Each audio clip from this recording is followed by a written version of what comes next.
वेदांत परिभाषा। वेदांत परिभाषा ग्रंथ में पेज नंबर 179। तो प्रथम पंक्ति देखिए, केचित् तु शाब्द ज्ञानत्वावच्छेदेन न तात्पर्य ज्ञानम हेतु इति एवं परम चतुर्थ वर्णक वाक्यम। ठीक है, देखिए तो बात यह चल रही है कि शाब्द बोध के लिए सहकारी कारण चार बताए थे: आकांक्षा, योग्यता, आसक्ति और तात्पर्य ज्ञान। तात्पर्य ज्ञान का लक्षण किया। फिर किसी पूर्व पक्षी ने शंका की कि शाब्द बोध के लिए कारण तात्पर्य ज्ञान को नहीं मानना चाहिए। क्यों? यदि शाब्द बोध के लिए सहकारी कारण अर्थात कारण तात्पर्य ज्ञान को मानोगे तो विवरण ग्रंथ के साथ विरोध होगा, ये कहा। तब उत्तर दिया ग्रंथकर्ता ने कि विवरण ग्रंथ के साथ विरोध नहीं होगा। क्यों? विवरणकार ने जो खंडन किया है किस बात का? कि तात्पर्य ज्ञान शाब्द बोध के लिए कारण नहीं है। तो कारण है इस बात का खंडन, अर्थात कारण नहीं है ये बताया। तो विवरणकार का मतलब ये नहीं है कि तात्पर्य ज्ञान कारण ही नहीं है करके शाब्द बोध के लिए। फिर क्यों उन्होंने मना किया? तात्पर्य ज्ञान कारण है इस बात का खंडन क्यों किया? तो उसका तात्पर्य निकाला कि नैयायिकों ने जो तात्पर्य ज्ञान का लक्षण किया है तत्प्रतीतिच्छया उच्चरितत्व, तो इस प्रकार का तात्पर्य ज्ञान शाब्द बोध के लिए कारण है ऐसा कोई मानेगा तो यो ठीक नहीं है, उसका खंडन किया। अर्थात नैयायिक के अनुसार तात्पर्य ज्ञान का लक्षण तात्पर्य ज्ञान शाब्द बोध के लिए कारण नहीं है, ये उन्होंने कहा, विवरणकार ने कहा। किंतु तात्पर्य ज्ञान ही कारण नहीं है ये बात नहीं। यदि तात्पर्य ज्ञान को कारण नहीं मानेंगे तो बड़ी दिक्कत होगी। क्या?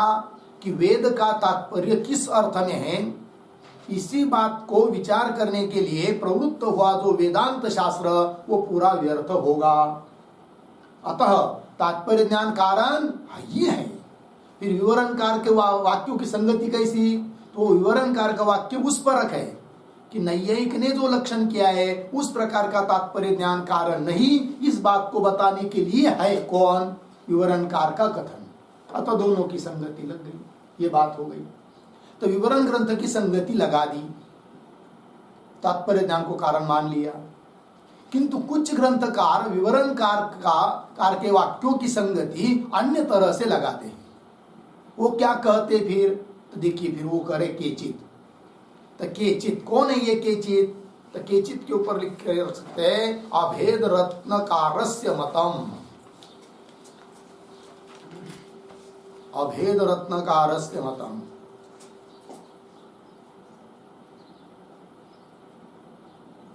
अभेद रत्नकारस्य मतम आह, ये केचित है। अभेद रत्नकार, अभेद रत्न कोई ग्रंथ होगा उसको करने वाले वो कहते हैं। क्या कहते हैं वो? तो उसको भाव पहले समझ लेंगे फिर पंक्ति को लगाएंगे। तो उनका कहना है कि शाब्द बोध के लिए तात्पर्य ज्ञान सभी जगह कारण नहीं है, कि कुछ जगह कारण है। तो किस स्थान पर कारण है तात्पर्य ज्ञान शाब्द बोध के लिए? तो जहां पर वाक्य सुनने के बाद, वाक्य पढ़ने के बाद, सुनने के बाद तात्पर्य विषयक संशय उत्पन्न होता है या विपरीत निश्चय होता है, वहां पर तो तात्पर्य ज्ञान शाब्द बोध के लिए कारण है। सभी जगह तात्पर्य ज्ञान शाब्द बोध के लिए कारण नहीं, ऐसा अभिप्राय है किनका? वृत्तिकार का। ऐसा वृत्तिकार का आशय इन्होंने निकाला। पंक्ति को देखिए, केचित्तो शाब्द ज्ञानत्वावच्छेदेन न तात्पर्य ज्ञानम हेतु इति एवं परम चतुर्थ वर्णक वाक्यम। चतुर्थ वर्णक अर्थात विवरणकार का वाक्य। ठीक है जी। हाँ, तो देखो भाई, शाब्द ज्ञानत्वावच्छेदेन तात्पर्य ज्ञानम न हेतु, तात्पर्य ज्ञान कारण नहीं है। तो शाब्द ज्ञानत्वावच्छेदेन मतलब क्या? तो देखो भाई, जैसे एक घट को बोलना रहता है तो घट करके उच्चारण कर लेते हैं, किंतु समस्त घट के बारे में कहना हो तो बोला जाता है क्या? घटत्वावच्छिन्न घट। घटत्व जाति है, धर्म है, सभी घटों में रहता है और वो एक है। तो घटत्व से अवच्छिन्न जितने भी वो सब घट आ जाते हैं। उसी प्रकार शाब्द ज्ञान, शाब्द ज्ञान मतलब शाब्दबोध, शाब्दिक प्रमा। तो शाब्द ज्ञान में एक धर्म है शाब्द ज्ञानत्व।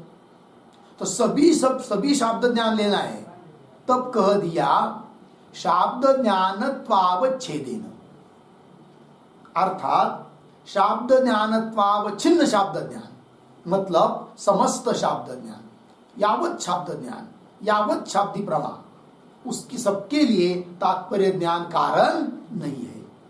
ऐसा अर्थ बताने में तात्पर्य है किनका? विवरणकार का। ऐसा विवरणकार का अभिप्राय ये केचित वाले बता रहे हैं। लगी पंक्ति देखिए, केचित तो शाब्द ज्ञानत्वावच्छेदेन लिखा ना, उसके ऊपर लिख के रख सकते हैं, उसके ऊपर लिख के रख सकते हैं समस्त शाब्द बोधम प्रति।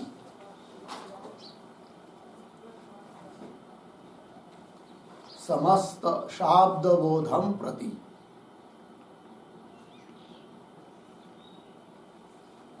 हो गया? क्योंकि शाब्द ज्ञानत्वावच्छेदन मतलब क्या? शाब्द ज्ञानत्वावच्छिन्न शाब्द ज्ञान, अर्थात यावत शाब्द ज्ञान, समस्त सभी शाब्द ज्ञान के लिए तात्पर्य ज्ञानम न हेतु, तात्पर्य ज्ञान कारण नहीं है, ऐसा अभिप्राय है। इसलिए उन्होंने निराकरण किया, खंडन किया। किन्ने? विवरणकार ने। ऐसा विवरणकार का अभिप्राय ये केचित वाले बता रहे हैं। पंक्ति को देखिए, केचित शाब्द ज्ञानत्वावच्छेदेन न तात्पर्य ज्ञानम हेतु इति एवं परम। मिला? इति एवं परम। एवं परम मतलब क्या? एवं परम का अर्थ लिखिए एतत् तात्पर्यकम। एतत् तात्पर्यकम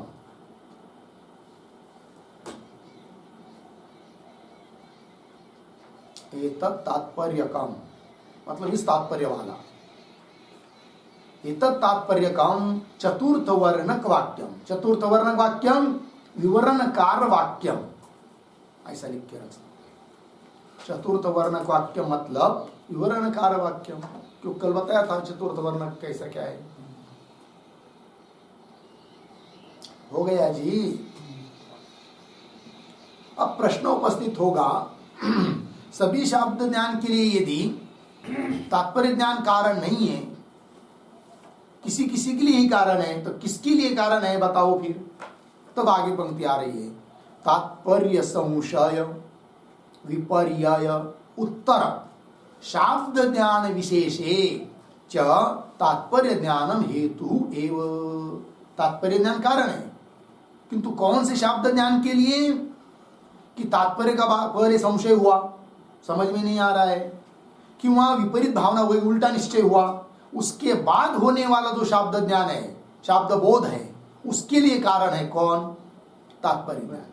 जहां पर संशय नहीं है, विपरीत निश्चय नहीं है, ऐसी जगह पर क्या?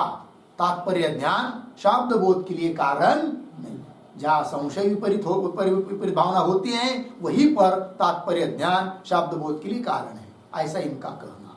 तो ये जो पद आया है, तात्पर्य संशय विपर्यय उत्तर शाब्द ज्ञान विशेष, उसका विग्रह लिख लीजिए।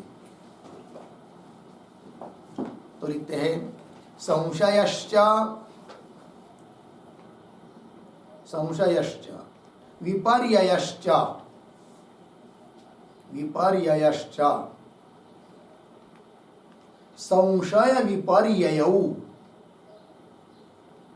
संशय विपर्ययौ अर्धविराम तात्पर्यस्य संशय विपर्ययौ तात्पर्यस्य संशय विपर्ययौ तात्पर्य संशय विपर्ययौ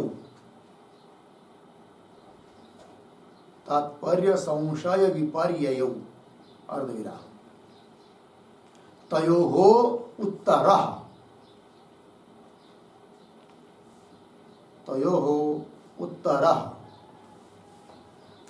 अन बराबर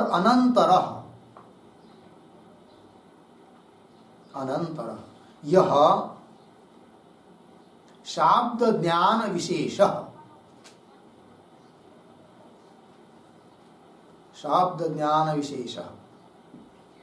तस्मिन् इति विग्रह।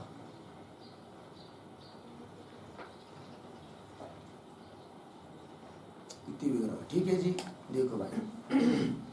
तो संशयश्च विपर्ययश्च संशय विपर्ययौ, संशय और विपर्यय दोनों, तो संशय विपर्ययौ।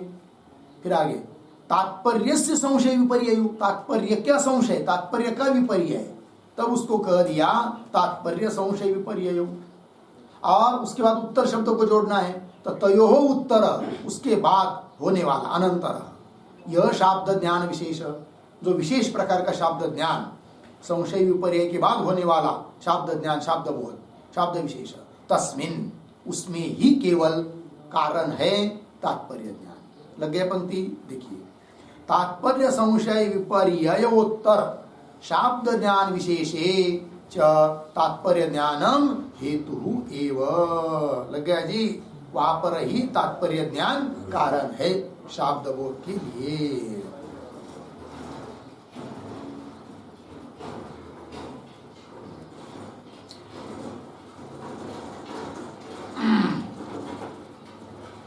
आगे होगा इतना। तो ये जो आया ना तात्पर्य ज्ञानम हेतु एव, इस पर एक टिप्पणी लिखते छोटी सी।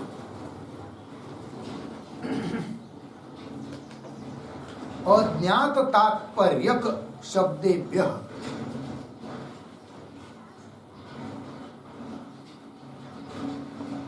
अज्ञात तात्पर्यक शब्देभ्यः अर्थ प्रतिपत्तौ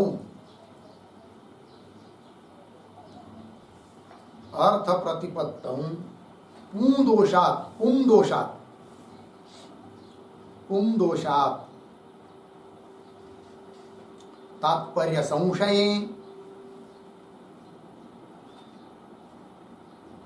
संशये तद्विपर्यये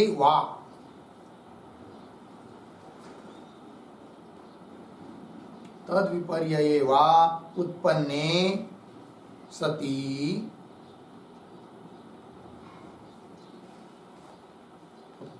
अर्धविराम विचाराधीन तात्पर्य निश्चयेन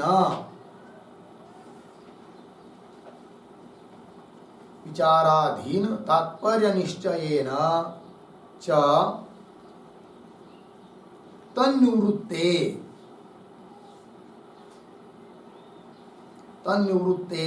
सति अर्थ निश्चयः जायते।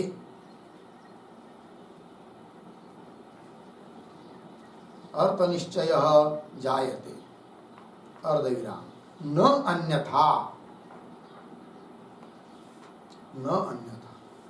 इति सिद्धम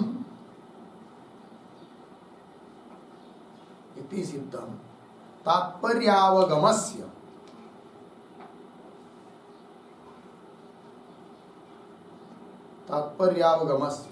तत्संशयादि निवृत्ति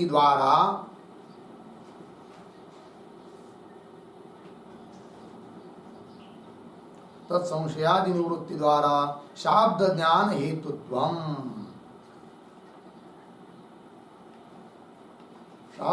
हेतुत्वम् पूर्णविराम। एवं च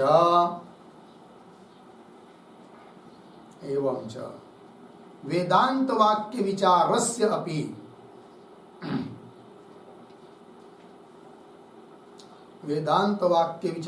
अपि न वैयर्थ्यम्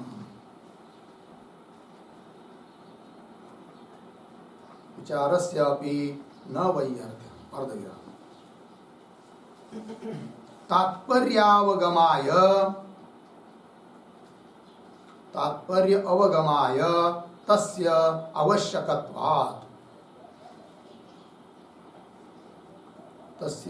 आवश्यकत्वात् इति भावः। इति भावः। ठीक, देखो भाई अर्थ। अज्ञात तात्पर्यक शब्देभ्य, समझ लीजिए ऐसी शब्द है कि जिनके तात्पर्य का ज्ञान नहीं है, अज्ञात है, तो अज्ञात तात्पर्य शब्देभ्य अर्थ प्रतिपत्तौ, अब उसका अर्थ की प्रतीति होनी चाहिए, प्रतिपत्तौ, तो पुं दोषात्, पुरुष के दोष से तात्पर्य संशय, तात्पर्य का संशय उत्पन्न हुआ। वेद वाक्य हो तो उसमें कोई दोष नहीं है, किंतु समझने वाले में दोष है। तो पुं दोषात्, क्यों पुं दोषात्, पुरुष के दोष के कारण तात्पर्य का संशय उत्पन्न होता है। क्यों? तात्पर्य विषय विपर्यय उत्पन्न होता है, उल्टा ही अर्थ निकल लेता है कभी कभी आदमी। ऐसे स्थिति होने पर फिर विचाराधीन होता है तात्पर्य का निश्चय, उसके लिए विचार करना पड़ता है सभी बातों का, है कि नहीं। तथा विचाराधीन तात्पर्य निश्चय न च तन्निवृत्ते, तन्निवृत्ते संशय की निवृत्ति होती है, केवल विपर्यय की निवृत्ति होती है, तब जाकर अर्थ का निश्चय होता है। न अन्यथा, नहीं तो अर्थ का निश्चय होता ही नहीं है, संशय बना रहेगा तो, विपर्यय भावना बना रहेगी तो, न अन्यथा। इसलिए सिद्ध हुआ क्या? इति सिद्धम तात्पर्य अवगमस्य तत्संशयादि निवृत्ति द्वारा शाब्द ज्ञान हेतुत्वम। शाब्द ज्ञान के लिए, शाब्द बोध के लिए कारण है कौन? तात्पर्य ज्ञान। कैसा? संशय विपर्यय निवृत्ति के द्वारा। ये बात तो ऐसा मान लेने से सब जगह तात्पर्य ज्ञान शाब्द बोध के लिए कारण मानना भी नहीं पड़ता है। जहाँ संशय विपर्यय उत्पन्न होता है वहीं पर शाब्द ज्ञान, तात्पर्य ज्ञान शाब्द बोध के लिए कारण है, और विवरण कार्य की भी संगति लग जाती है, और वेदांत विचार भी व्यर्थ नहीं होता है, दोनों बात बन जाती है। ऐसा केचित वाले का कहना है। एवं च वेदांत वाक्य विचारस्यापि न वैयर्थ्यम, वेदांत वाक्य विचार भी व्यर्थ नहीं होता है। इसलिए तात्पर्य अवगमाय तस्य आवश्यकत्व, तात्पर्य का निश्चय होने के लिए तस्य वेदांत शास्त्रस्य आवश्यकत्व, आवश्यक ही वो, व्यर्थ नहीं होगा। चलिए आगे मूल में। तात्पर्य संशय विपर्य उत्तर शाब्द ज्ञान विशेषे च तात्पर्य ज्ञान हेतु एवं लग गया। आगे कैसा संशय आदि उत्पन्न होते हैं जी, या विपरीत भावना उत्पन्न होती है, थोड़ा बता रहे ग्रंथकार। इदम वाक्यम एतत् परम उत अन्य परम इति संशय, ऐसा संशय उत्पन्न होता है कभी कभी। ये जो वाक्य है, इस वाक्य का यह अर्थ है या यह अर्थ है, ऐसा। इदम वाक्यम एतत् परम, एतत् परम मतलब एतद अर्थ तात्पर्यकम। एतत् परम का मतलब क्या? एतद अर्थ तात्पर्यकम। उत अन्य परम, क्यों अन्य तात्पर्य वाला है, इति संशय, ऐसा संशय निर्माण होने पर मिला। मूल में चल रहे तद विपर्यये च, मिला कि नहीं? तद विपर्यये मिला पद। तद विपर्यय मतलब क्या? उसका अर्थ लिखिए। एतद् वाक्यम एतत् परम एव,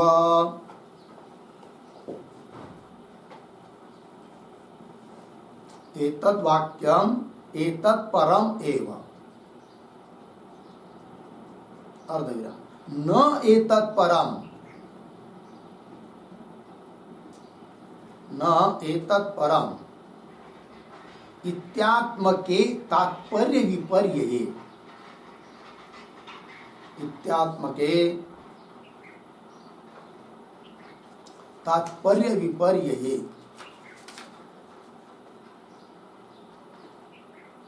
तात्पर्य विपर्यये, ठीक है जी। तात्पर्य का संशय या तात्पर्य का विपर्यय। तात्पर्य का विपर्यय कैसा? कि समझ लीजिए कोई वाक्य है, उल्टा ही अर्थ समझ लिया और निश्चय कर लिया कि नहीं नहीं ये अर्थ है, तो विपर्यय हुआ। एतद् वाक्यम एतत् परम एव न एतत् परम इत्यात्मके तात्पर्य विपर्यये। आगे मूल में तद विपर्यये च, ऐसा भी संशय या विपर्यय उत्पन्न हो न हुआ होने पर, फिर आगे सप्तमी ना, तद उत्तर वाक्यार्थ विशेष निश्चयस्य, तदुत्तर, तदुत्तर, तदुत्तर मतलब तदुत्तर का अर्थ लिखिए। तदुत्तर तात्पर्य संशय विपर्यय उत्तर, तात्पर्य संशय विपर्यय उत्तर। ठीक, मतलब तात्पर्य का संशय या विपर्यय होने के बाद। तो चलिए भाई, तदुत्तर वाक्यार्थ, वाक्यार्थ मतलब शब्दबोध। इस प्रकार के विशेष शब्दबोध के लिए ही कारण है कौन? तात्पर्य। तदुत्तर वाक्यार्थ विशेष निश्चयस्य तात्पर्य निश्चय विना अनुपपत्ते है। उसके बाद होने वाला जो वाक्यार्थ, विशेष वाक्यार्थ का निश्चय वो तब ही होगा जब तात्पर्य का निश्चय रहेगा। तात्पर्य निश्चय के बिना, जहां पर संशय विपर्य होता है और तात्पर्य का निश्चय नहीं है, तो वहां पर वाक्यार्थ बोध होता ही नहीं, ये कहना। तदुत्तर वाक्यार्थ विशेष निश्चयस्य तात्पर्य निश्चयम विना, तात्पर्य निश्चय के बिना अनुपपत्ते है। वाक्यार्थ विशेष निश्चय से अनुपपत्ते इति अहुहु, केचित अहुहु, ऐसे केचित वाले लोग बोलते हैं। हो गया जी।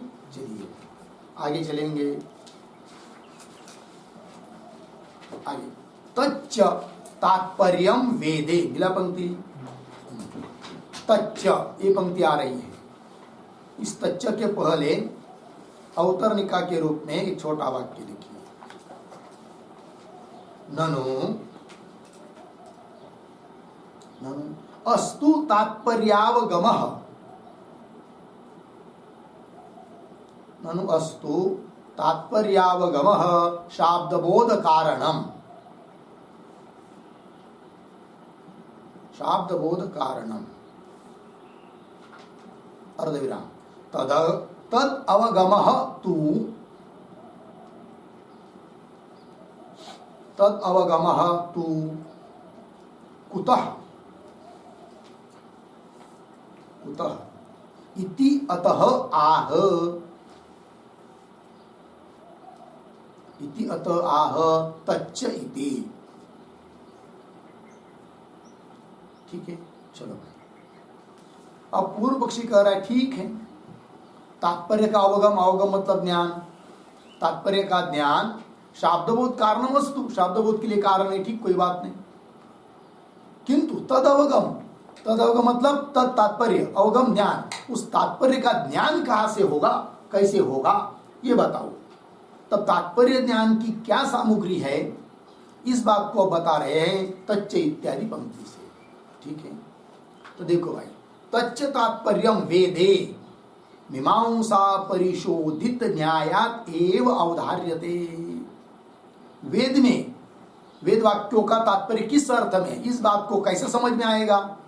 तब कहा वेद में तो मीमांसा परिशोधित न्यायात, मीमांसा जो पूजित विचार है उसके द्वारा जो परिशोधित न्याय युक्ति, उससे होगा वेद वाक्य का तात्पर्य किस अर्थ में, इस बात का निश्चय, तात्पर्य का ज्ञान। ठीक है ना, तो क्या लिखा है? मीमांसा परिशोधित न्यायात एव अवधार्यते, इस पर लिखते एक वाक्य, मीमांसया, मीमांसया बराबर पूजित विचारेण, पूजित विचारेण, आगे परिशोधितः, परिशोधितः बराबर निर्दोषतया उपलब्धः, निर्दोषतया उपलब्धः यह न्यायः, यह न्यायः बराबर लिंगम, तस्मात् इत्यर्थः, तस्मात् इत्यर्थः, पूर्ण विराम। तच्च लिंगम, तच्च लिंगम पंचावयवात्मकम अधिकरणम, पंच अवयवात्मकम अधिकरणम वा उपक्रमादिकम वा, उपक्रमादिकम वा इति अन्यत् एतत्, इति अन्यत् एतत्। हो गया? देखो भैया, तो मीमांसा परिशोधित न्यायात ऐसा मूल में पद आया है, उसको बता दिया। देखिए मीमांसया विग्रह कर दिया, मीमांसया का अर्थ कर दिया पूजित विचारेण। मीमांसा शब्द का अर्थ होता है पूजित विचार। मीमांसा तृतीया कर दिया मीमांसया मतलब पूजित विचारेण। अब वो पूजित विचार क्यों है भाई? पूजित विचार मतलब क्या है? तो पूजित विचार का मतलब होता है, देखो व्यवहार में भी हम लोग बहुत विचार करते हैं कि नहीं? हर दिन हर पल हर एक आदमी के मन में विचार ही चलता रहता है, किंतु जो व्यवहार का विचार है वो सब दुख के लिए ही कारण है, अतः उसको पूजित विचार नहीं कहेंगे। किंतु मीमांसा शास्त्र में, शास्त्र का विचार करेंगे, शास्त्र से विचार करेंगे वेद आदि का, तो पूजित विचार है। क्यों? वो विचार करेंगे तो सुख की प्राप्ति होने वाली है, चाहे फिर स्वर्ग सुख की हो चाहे ब्रह्म सुख की हो, तो सुख की प्राप्ति होने वाली है। इसलिए वो विचार हुआ क्या? पूजित विचार। और उसको छोड़कर बाकी सब दुनिया के विचार ये पूजित विचार नहीं है, क्योंकि वो सब विचार दुख के लिए कारण है। ठीक है ना? चाहे भले वो 6 महीना तक विचार किया हुआ रहा तो भी। कोई एक आदमी था ना, उसने 6 महीना तक विचार किया। क्या विचार किया? हाँ? इस भैंस के सींग में मैं बैठ पाऊंगा या नहीं पाऊंगा। गोल गोल सींग थे उसके अंदर ऐसा मैं घुस पाऊंगा या नहीं पाऊंगा। 6 महीने तक विचार किया, फिर एक दिन उसने प्रयोग कर ही लिया, तो बहुत बेचारा मरते मरते बच गया, दुख ही हुआ। ठीक है ना? चलो जी, तच्च हाँ हो गया ना। मीमांसया का अर्थ कर दिया पूजित विचारेण। फिर पूजित विचार मीमांसा से परिशोधित मतलब क्या? तो परिशोधित का अर्थ कर दिया निर्दोषतया उपलब्ध, दोष रहित रूप से उपलब्ध ऐसा जो न्याय, न्याय मतलब लिंग हेतु, तस्मात् ये विग्रह हुआ मूल शब्द का, बन गया फिर मूल शब्द मीमांसा परिशोधित न्याय। अब वो न्याय क्या चीज है? लेकिन तब आगे लिख के दिया तच्च लिंगम। न्याय मतलब लिंग लिख दिया ना, तो लिंग मतलब हेतु मतलब कौन? तो बताया तच्च लिंगम पंच अवयवात्मकम अधिकरण। जैसे मीमांसा में पूर्व मीमांसा चाहे उत्तर मीमांसा अधिकरण 5 अवयवात्मक होता है कि नहीं? कोई 5 अवयव का अधिकरण मानते हैं, कोई 6 का मानते हैं। जैसे विषय, पूर्व पक्ष, उत्तर पक्ष, फल, संगति, ये सब 5 हुए कि नहीं? हाँ। तो पंच अवयवात्मक अधिकरण उसको लीजिए लिंग शब्द से, न्याय शब्द से। क्यों? वह उपक्रमाधिकम, उपक्रम संवार की एक रूपता, अभ्यास, अपूर्वता आदि वो सब है ना 6, उसको लीजिए। दोनों भी ठीक है। तो चलिए फिर मूल में तच्च तात्पर्यम वेदे मीमांसा परिशोधित न्यायात एव अवधार्यते, अवधार्यते निश्चयते।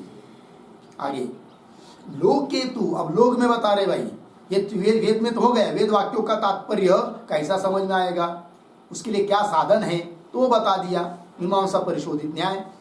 किंतु व्यवहार के जो वाक्य होते, लोग के वाक्य, उन व्यवहारिक वाक्यों का तात्पर्य किस अर्थ में, मतलब किस अर्थ में तात्पर्य, यह ज्ञान कैसा होगा, तब बता रहे आगे लोकेतु मिला।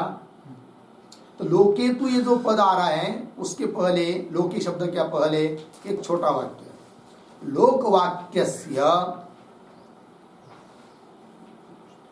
लोकवाक्यस्य तात्पर्य ग्रहोपायम आह।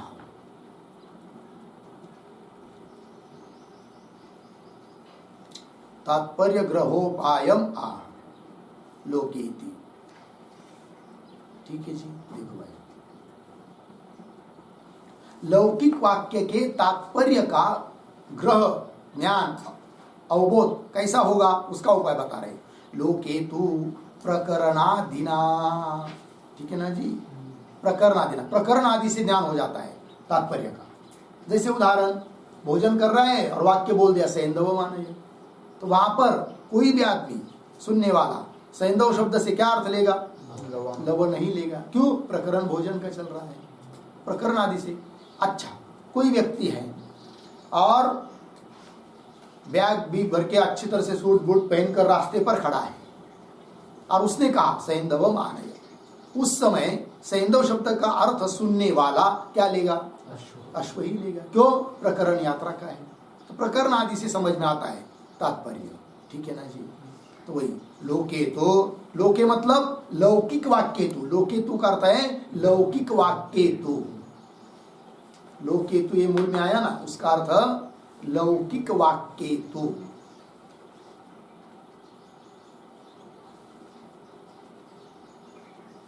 ठीक है, चलिए।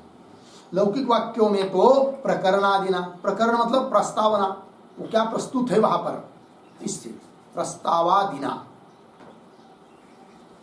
आदिपद से लिंगादि का ग्रहण कर सकते, हेतु वगैरह। आगे चलिए।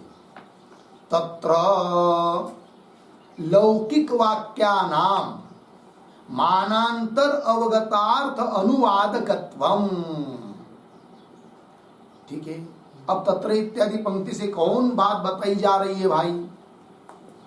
तो समझ लेते। तत्र तो कहा, संस्कृत टीका में देखिए बीच वाली पंक्ति, ग्राह्यम क्या ज्ञानती मानती क्या है? लोक वेदयो हो विशेषांतरम आह तत्र इति। ठीक है ना? मतलब तत्र इत्यादि पंक्ति से कौन बात बताई जा रही है वो वहां पर दे दिया है अवतरणिका के रूप में, उसको नोट करिए। लोक वेदयो हो विशेषांतरम अपि आह।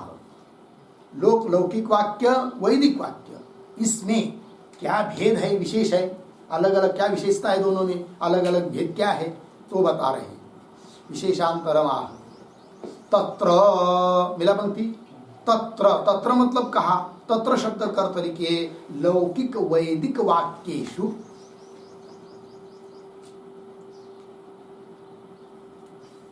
लौकिक वैदिक वाक्येषु दोनों लेने हैं। लौकिक वैदिक वाक्यों में, फिर आगे पद आया लौकिक वाक्यानाम। तत्र लौकिक वाक्यानाम मतलब लौकिक वैदिक वाक्यों में से लौकिक वाक्यों का यह अर्थ निकल आएगा। तो लौकिक वाक्यानाम, लौकिक वाक्यानाम का अर्थ है पौरुषेय वाक्यानाम। लौकिक वाक्यानाम का अर्थ होता है पौरुषेय वाक्यानाम, पुरुष उच्चारित वाक्य, पौरुषेय वाक्यानाम। क्योंकि वेद वाक्य पौरुषेय नहीं भाई, अपौरुषेय है, और उससे भिन्न ये सब व्यवहार के वाक्य क्या है? पौरुषेय। तो देखिए पंक्ति मूल में, तत्र लौकिक वाक्यानाम मानांतर अवगत अर्थ अनुवादकत्वम। अनुवादकत्वम केशाम? लौकिक वाक्यानाम। लौकिक वाक्यों में क्या है? अनुवादकत्व है, अनुवाद करते हैं। लौकिक वाक्य जितने भी वो क्या करते हैं? अनुवाद करते हैं। किसका अनुवाद करते हैं? तो बीच में दिया मानांतर अवगत अर्थ अनुवादकत्व। मानांतर अन्य प्रमाण, अन्य प्रमाण से अवगत अर्थों का अनुवाद करते हैं कौन? लौकिक वाक्य। लौकिक वाक्य जैसे उदाहरण घटम आनय कह दिया, बराबर है कि नहीं? तो घटम आनय कब कहा जा सकता है? जब घट को देखा रहता है, पता रहता है कि वहां अमुक जगह घट है, क्यों कह दिया घट अस्ति। तो घट अस्ति इस वाक्य ने क्या किया? जो चक्षु अन्य प्रमाण चक्षु आदि उसके द्वारा ज्ञात अवगत जो घट, उसका अनुवाद किया वाक्य ने। इसलिए लौकिक वाक्यों में क्या है? मानांतर अवगत जो अर्थ, उसका अनुवाद करने वाले हैं कौन? लौकिक वाक्य। लौकिक वाक्य वही लिखा, लौकिक वाक्यानाम मानांतर अवगत अर्थानुवादकत्व। मिला? तो ये जो पद आया है मानांतर अवगत इत्यादि, उस पर लिखते एक वाक्य मानांतरेण।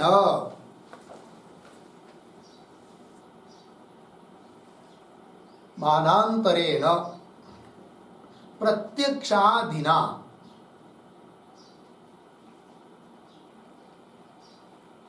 प्रत्यक्षादिना अवगतः अर्थः अवगतः अर्थः बराबर वाक्यार्थः, वाक्यार्थः यस्य यस्य सह सह मानांतरावगतार्थः,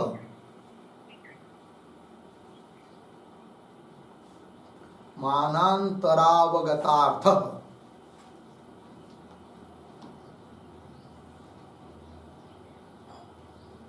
हो गया जी।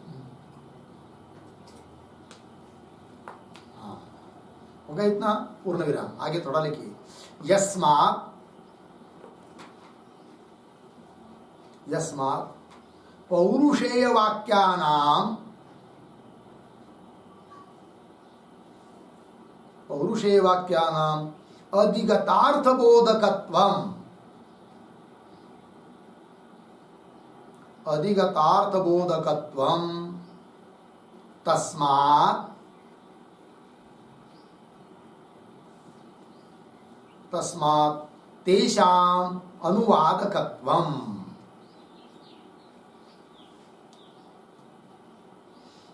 तेषाम् अनुवादकत्वम् बराबर गृहीत ग्राहकत्वम्, गृहीत ग्राहकत्वम् पूर्ण विराम। तथा च लौकिक वाक्यानां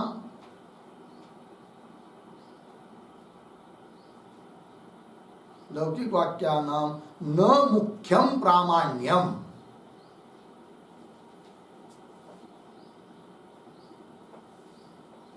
न मुख्यं प्रामाण्यम् अर्धविराम अनधिगतार्थ ग्राहकत्वाभावात्, अनधिगतार्थ ग्राहकत्वाभावात्, ग्राहकत्वाभावात् हुआ पूर्ण विराम। अबाधित अर्थकत्वेन अबाधितार्थकत्वेन तु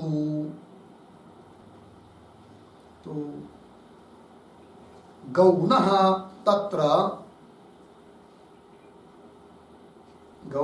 तत्र प्रामाण्य व्यवहारः, तत्र गौणः तत्र प्रामाण्य व्यवहारः हो गया जी। चलिए अर्थ देखिए भाई, मूल पद का अर्थ स्पष्ट करने के लिए सब लिखा। मूल में है मानांतरावगतार्थ, मानांतर अवगतार्थ अनुवादकत्व, अनुवादकत्व है लौकिक वाक्यों में। मतलब क्या है तो बताया, मानांतरेण, मानांतर प्रमाणांतर शब्दों को छोड़कर अन्य प्रमाण प्रत्यक्षादि, तो वही मानांतरेण मतलब प्रत्यक्षादिना अवगत अर्थ ज्ञात्वा अर्थ, अर्थात वाक्यार्थ यस्य जिसका, उसको कहेंगे सह मानांतर अवगतार्थ, ठीक है ना। तस्मात् अनुवादकत्व, इसलिए उसमें अनुवादकत्व है। तो उसको स्पष्ट करने के लिए और कह दिया कि यस्मात्, जिस कारण से कि पौरुषेय वाक्यानां, पौरुषेय वाक्यों में क्या है, अधिगतार्थ बोधकत्व है, मतलब मानांतर अवगतार्थ का बोधकत्व है, अन्य प्रमाण से ज्ञात अर्थ का बोध कराते हैं। कौन? लौकिक वाक्य। तो पौरुषेय वाक्यानां अधिगतार्थ बोधकत्वम् तस्मात् है, इसलिए अनुवादकत्व है उन वाक्यों में। लग गया जी। और अनुवादकत्व मतलब क्या? गृहीत ग्राहकत्व है, जिसका ग्रहण अन्य प्रमाण से हो चुका है उसका ग्रहण कर रहे वो। कौन? लौकिक वाक्य, गृहीत ग्राहकत्व। और ऐसा होने के कारण ही लौकिक वाक्यों में मुख्य प्रामाण्य नहीं है, वही लिखा बाद में। तथा च लौकिक वाक्यानां न मुख्यम प्रामाण्यम, लौकिक वाक्यों में मुख्य प्रामाण्य नहीं है। क्यों? अनधिगतार्थ ग्राहकत्वाभावात्। मुख्य प्रामाण्य वहां होता है कि जहां पर अनधिगतार्थ ग्राहकत्व है।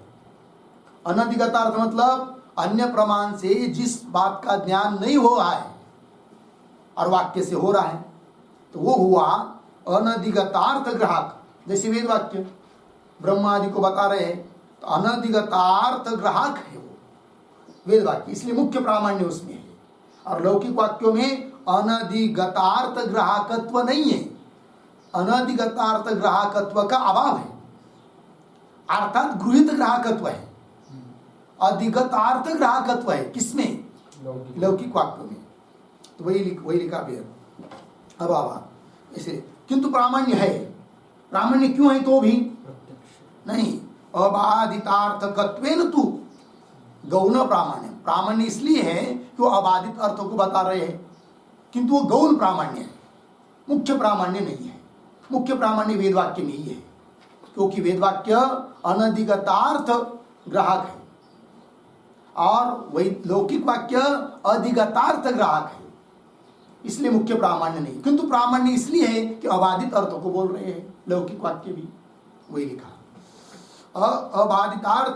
अबाधितार्थकत्वेन तु गौणः तत्र प्रामाण्य व्यवहार। लग गया जी? चलिए आगे मूल में। तत्र लौकिक वाक्यानां मानांतरावगतार्थ अनुवादकत्वम। ठीक है, आगे वेदे तु मिला पंक्ति, वेदे तु। अब वेद में क्या वही लक्षण नहीं, फिर लौकिक वाक्यों से उस बात को कर रहे हैं अब वेद के बारे में। वेदे तु, वेदे तु का अर्थ लिखिए वैदिक वाक्ये तु।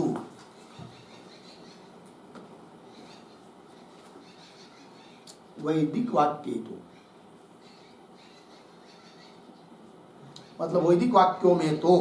ठीक है, देखो भैया आगे, वेदे तो वाक्यार्थस्य अपूर्वतया न अनुवादकत्वम। मिला? वाक्यार्थस्य मतलब वाक्यार्थस्य का अर्थ लिखिए, वाक्यार्थस्य बराबर तात्पर्य विषय भूतार्थस्य, तात्पर्य विषयी भूतार्थस्य। तात्पर्य का विषयभूत जो अर्थ है उसका कैसा है वो? अपूर्वतया पद आया ना, अपूर्वतया, इसका अर्थ लिखिए अपूर्वतया बराबर प्रमाणांतरेण प्राग, प्रमाणांतरेण प्राग अननुभूततया,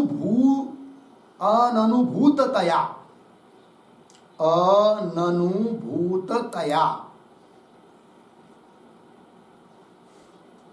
ठीक, अपूर्वता, अपूर्वता यही है कि प्रमाणांतरेण, अन्य प्रमाण के पहले वो अनुभूत नहीं है, अननुभूत है। वेद वाक्यों को जब हम सुनते हैं तो ऐसा अर्थ प्रतीत होता है कि जो पहले कभी अनुभूत नहीं है। तो अननुभूत अर्थ को बताने वाले कौन? वेद वाक्य, यही उसकी अपूर्वता है। यदि अनुभूत अर्थ को ही बताएंगे वेद वाक्य, जिसका अनुभव हमको पहले से है उसको ही बताएंगे वेद वाक्य, तो उसमें अपूर्वता नहीं रहेगी, विशेषता नहीं रहेगी। ठीक है, तो चलिए वेदेतु वैदिक वाक्यों में तो वाक्यार्थस्य अपूर्वतया न अनुवादकत्वम, इसलिए उसमें अनुवादकत्व नहीं है, न अनुवादकत्वम। हो गया जी, न अनुवादकत्वम। इस पर एक वाक्य लिखिए, वैदिक वाक्यानाम वैदिक वाक्यानाम अनधिगत अबाधित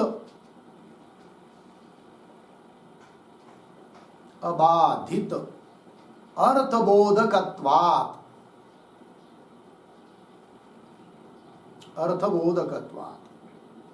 न अनुवादकत्वम, न अनुवादकत्वम पूर्ण विराम। ततः एव किंवा तस्मात् एव मुख्यम प्रामाण्यम,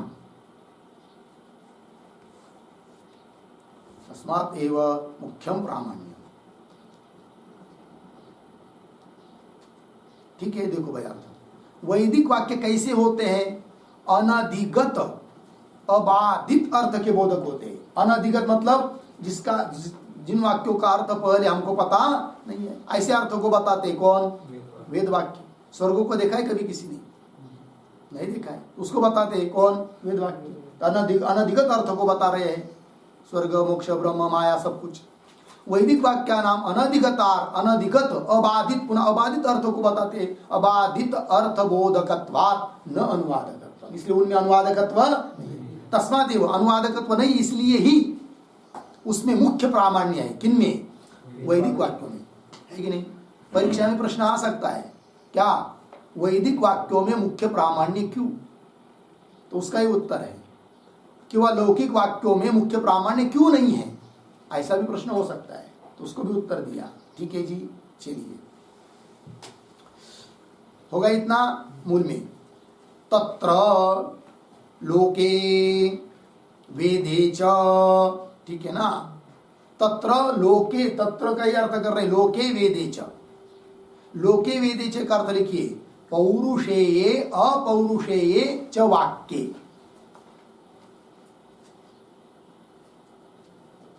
पौरुषेये अपौरुषेये च वाक्ये।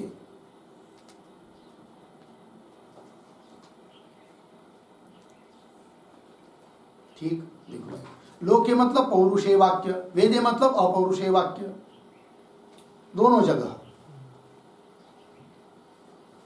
वेदांत मत है ना, इसलिए देखिए आगे।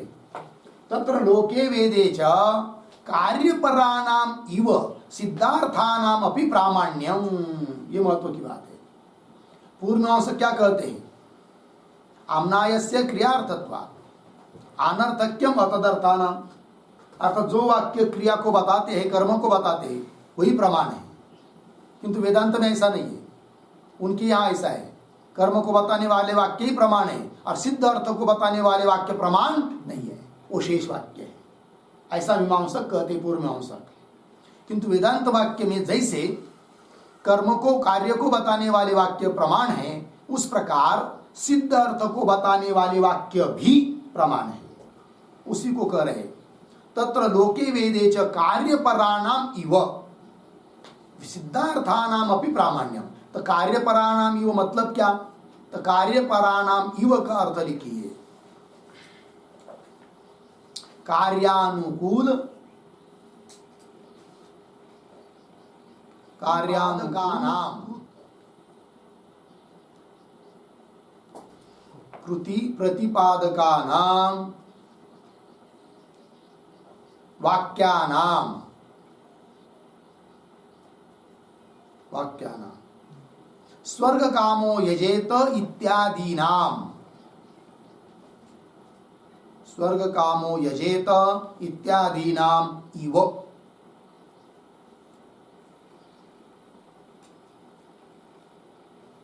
हो गया जी? चलिए भाई, कार्यपराणाम इव का अर्थ हुआ मतलब कार्यानुकूल, कृति अनुकूल, कर्मानुकूल जो कृति है कि नहीं, यज्ञादि कर्म, उसके अनुकूल जो कृति प्रयत्न, उस कृति को प्रतिपादन करने वाले जो स्वर्ग कामो यजत इत्यादि वाक्य है, तो वो वाक्य जैसे प्रमाण है, प्रामाण्य है उसमें, उस प्रकार इव प्रमाण, उस प्रकार कार्यपराणाम इव सिद्धार्थानाम अपि प्रामाण्य, सिद्ध अर्थ को बताने वाले जो वाक्य है कि नहीं, वो भी क्या है?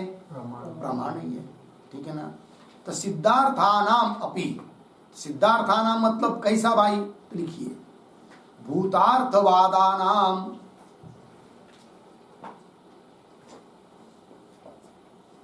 भूतार्थवादानाम उदाहरण चिन्ह में वज्रहस्तः पुरंदरः, वज्रहस्तः पुरंदरः उदाहरण चिन्ह बंद, अर्धविराम। पुनः दूसरा वाक्य उद्धरण चिन्ह में सत्यम ज्ञानम अनंतम ब्रह्म, सत्यम ज्ञानम अनंतम ब्रह्म उद्धरण चिन्ह बंद इत्यादीनाम वाक्यानाम,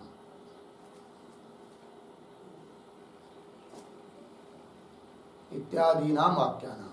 ठीक है जी? चलिए भाई अर्थ तो सिद्धार्थानाम अपि मतलब भूतार्थवाद वादानाम, सिद्ध अर्थ को बताने वाले, जैसे वज्रास्तः पुरंदर मतलब क्या? हाथ में वज्र लिया हुआ कौन? पुरंदर, इंद्र वगैरह, सिद्ध अर्थ को बताने वाला वाक्य है।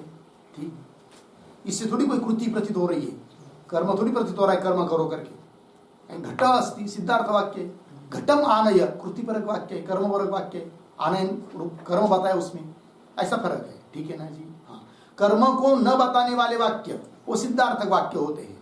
घट अस्ति, पट अस्ति, पुरंदर अस्ति, ये सब सिद्धार्थक वाक्य है। तो चलो भाई, सिद्धार्था नाम वो दूसरा उदाहरण, सत्यम ज्ञानम अनंतम ब्रह्म, सत्य स्वरूप ज्ञान स्वरूप अनंत स्वरूप ब्रह्म है, सिद्धार्थक वाक्य है। तो वो भी उसमें भी प्रामाण्य है, ये कह रहे हैं। जो कि मीमांसक उनमें प्रामाण्य नहीं मानते, किंतु वेदांत मत में ऐसे सिद्ध अर्थ को बताने वाले वाक्य उनमें भी है क्या, प्रामाण्य। चलिए, तो कार्यपराणाम इव सिद्धार्थानाम अपि प्रामाण्यम, उदाहरण दे रहे लौकिक लोगों का, पुत्रस्ते जातः, ये वाक्य ये भी प्रमाण है। किसी ने कह दिया अरे भाई तुमको पुत्र हुआ, पुराने समय में फोन नहीं थे, टेलीफोन, इसलिए जब भी पुत्र हुआ तो वहां का आदमी या आकर सूचना देता था उस पुत्र के पिता को, अरे भाई तुमको अब कल परसों क्या हुआ, पुत्र हुआ, इस प्रकार। फिर बख्शिश मिलता था।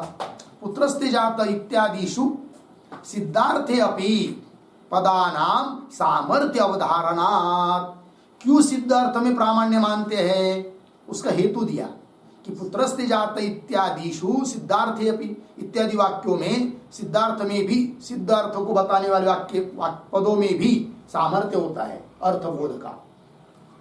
सिद्धार्थ अपि पदानाम सामर्थ्य अवधारणा, सामर्थ्य होता है, इसलिए सिद्धार्थ को बताने वाले वाक्य भी प्रमाण होते हैं।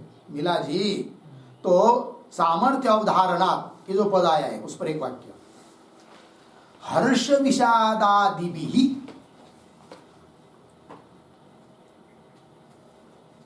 हर्ष विषादादिभिः शक्ति अवधारणात् इत्यर्थः। शक्ति अवधारणात् इत्यर्थः। ठीक है जी। जैसे किसी को का पुत्रस्ते जाता तो वो आनंदित होता है, हंसने लगता है, तब बगल वाला आदमी दूसरा सोचता है अरे पुत्रस्ते जाते सुनने पर हंसा ये आदमी, अर्थात पुत्र शब्द का अर्थ होता है क्या, बच्चा, लड़का होगा इसको, तो शब्द बोध शक्ति बोध हो गया है कि नहीं, वही कह रहे हैं। हर्ष विषादादिभिः शक्ति अवधारणा, शक्ति का उदाहरण होता है। ठीक, सिद्धार्थ अपि पदानाम सामर्थ्य अवधारणा, लग गया इतना। आगे, अतः एव वेदांत वाक्यानाम ब्रह्मणि प्रामाण्यम। अतः एव, अतः एव मतलब क्या, अतः एव का अर्थ लिखिए, सिद्धे शक्ति ग्रह संभवात एव, सिद्धे शक्ति ग्रह संभवात एव। ठीक, मतलब सिद्ध अर्थ को बताने वाले जो पद है उनमें भी शक्ति ग्रह का होता है, उनसे भी शक्ति ग्रह होता है। तो सिद्धे शक्ति ग्रह संभवात एव, इसलिए ही वेदांत वाक्यानाम, ठीक है जी, ब्रह्मणि प्रामाण्य, वेदांत वाक्यों का तात्पर्य किसमें है, ब्रह्मणि, ब्रह्म में ही प्रामाण्य है। तो वेदांत वाक्यानाम मतलब भाई, तो वेदांत वाक्यानाम का अर्थ लिखिए, अनधिगतार्थ बोधकत्वात्, अनधिगतार्थ बोधकत्वात् वेदांत वाक्यानाम ब्रह्मणि प्रामाण्य, ऐसा लगाना, समझना है, वेदांत वाक्यानाम ब्रह्मणि प्रामाण्य।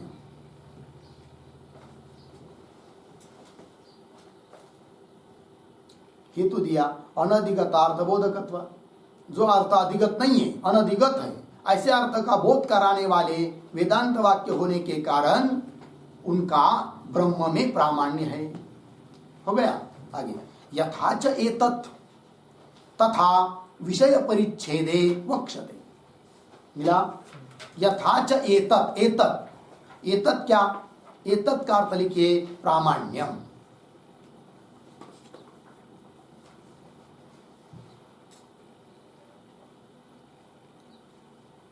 चलो भाई, यथाच एतत्, एतत् मतलब प्रामाण्य, मतलब इन वेदांत वाक्यों में ब्रह्म में, वेदांत वाक्यों का ब्रह्म में कैसा प्रामाण्य है, ये सब बात प्रामाण्यम किस प्रकार से है, वह सब बात हम प्रतिपादन करेंगे, किंतु अभी नहीं। आगे एक परिच्छेद आएगा, विषय परिच्छेद, वहां पर बताएंगे। ये कहा विषय परिच्छेदे वक्ष्यते। होगा इतना जी, यहाँ तक ये सब बात हो गई। तात्पर्य ज्ञान भी शाब्दबोध के लिए कारण है, अर्थात शाब्दबोध के लिए सहकारी कारण 4 हैं, उन चारों का विवेचन यहाँ पूरा हुआ। अब प्रामाण्य की बात उठी तो प्रामाण्य के बारे में चर्चा कर रहे हैं तत्र इत्यादि पदों से, उसका विचार हम लोग कल करेंगे।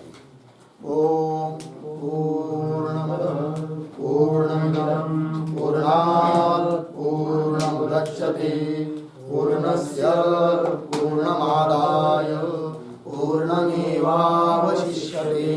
ओम शांति शांति शांति।